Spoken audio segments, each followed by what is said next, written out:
Hola, ¿qué tal amigos? Les saluda Ernesto de la Torre. Hoy vamos a hablar el impacto del pecado en el salvado y en aquel que no lo es.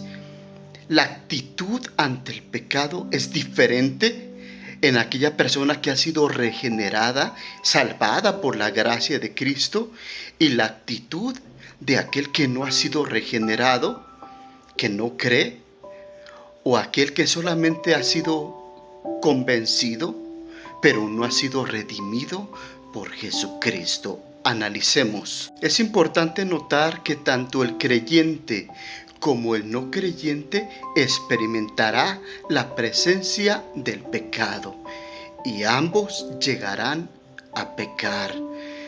Pero la actitud de un hijo de Dios salvado es diferente acerca de la actitud de aquel que no ha sido redimido. Tenemos que notar que somos imperfectos. Salvados por la gracia o no, somos imperfectos. Hay gente que solamente conoce el Evangelio, pero no ha sido salvado por Jesucristo. Pero una persona que ha sido redimida, salvada, habrá una gran diferencia cuando el pecado llegue a la puerta. Tarde o temprano se presenta el pecado en la vida. Somos imperfectos y llegaremos a cometer o a practicar pecado. Sin embargo, pocos han experimentado la gracia transformadora y regeneradora. Son muy pocos los que son salvos. Hay muchos que tienen información religiosa, por lo tanto, su actitud frente al pecado es diferente. Hablemos de 7 contrastes en el impacto del pecado y la conducta. Número 1, la inclinación del corazón.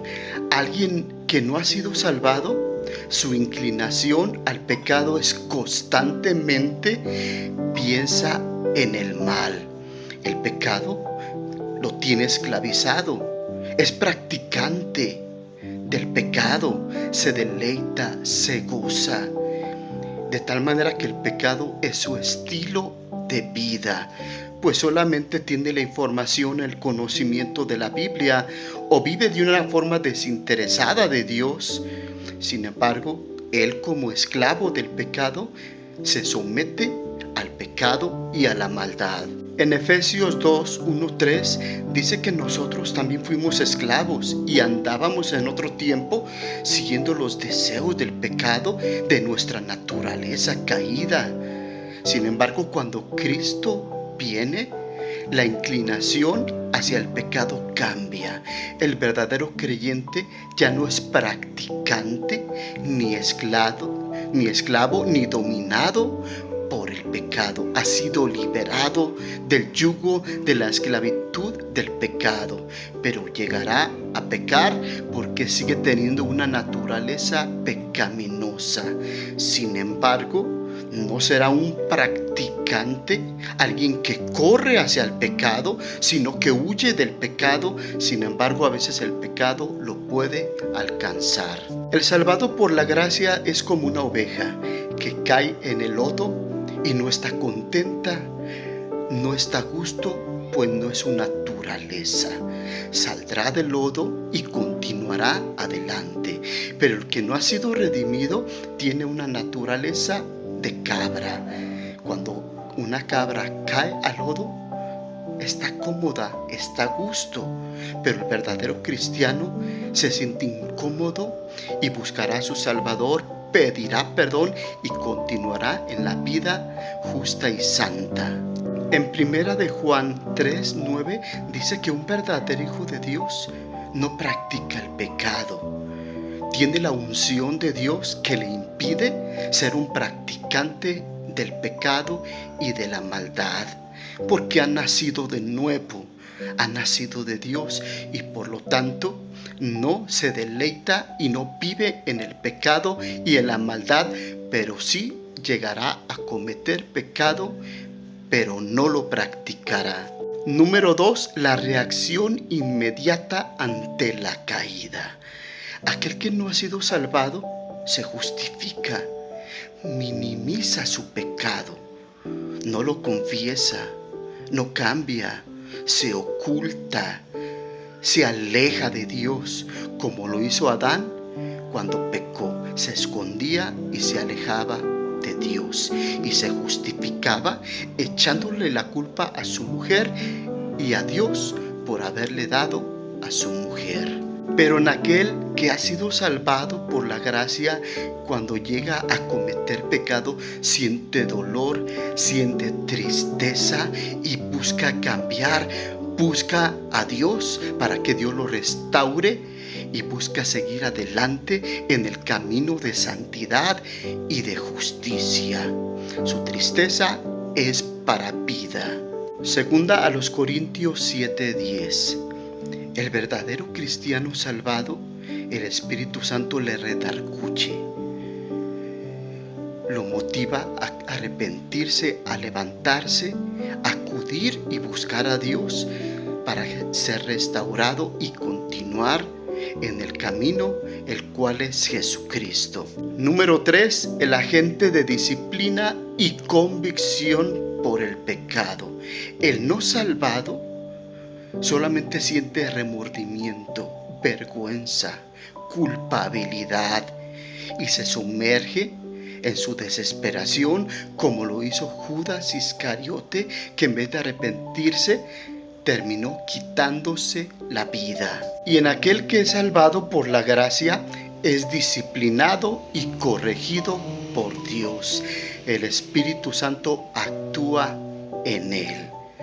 Por lo tanto, como es hijo, él será disciplinado y corregido, pero él cambiará y seguirá adelante. La Biblia dice que Dios al que ama, al que toma por hijo, lo corrige, lo disciplina. Hebreos 12:6-11. El salvado tiene un abogado que vive siempre para perdonarlo y restaurarlo. El Espíritu Santo va a actuar en el regenerado y lo va a llevar a un profundo arrepentimiento y lo va a restaurar. Número 4, la petición del perdón, por mérito o por gracia. El no salvado, él busca ganarse el perdón. Él se esfuerza por cambiar. Él piensa que sus buenas obras, sus sacrificios son un mérito para que Dios perdone sus pecados. Él no confía en Dios, confía en sí mismo y en sus buenas obras, y él lucha por comprar, ganar y merecer la salvación. Sin embargo, la salvación no es por mérito, no es por obras. Efesios 2:8-9. El verdadero salvado, él sabe que no merece el perdón de Dios. No intenta ganarlo, comprarlo, merecerlo. Él acude a Cristo y Cristo lo perdona, ya que el perdón es obra de la gracia divina y no es por mérito humano. Ahora hablemos de la seguridad de salvación ante la caída. Un creyente salvado por Cristo no va a perderse o condenarse si llega a pecar. Él tiene vida eterna. Nada ni nadie lo puede separar del amor de Cristo. No hay ningún poder, ni la vida, ni la muerte. No hay ningún pecado que lo condene. Ya no hay ninguna condenación para aquel que ha sido salvado por la gracia. Romanos 8:1. Él tiene vida eterna y nadie lo arrebatará de las manos de su Salvador. El pecado en el creyente salvado afecta su comunión con Dios. Y él va a buscar y va a restablecer la comunión, la relación con Dios. Pero no afecta su relación de hijo y de salvado eternamente por la gracia de Cristo. Sin embargo, hay un serio peligro en aquel que solamente conoce o predica el Evangelio y no ha sido salvado. Él no ha cambiado su naturaleza. Sigue siendo esclavo del pecado. Él está en peligro de apostatar de la fe y de alejarse del Evangelio, como el perro que regresa al vómito o la puerca lavada a revolcarse.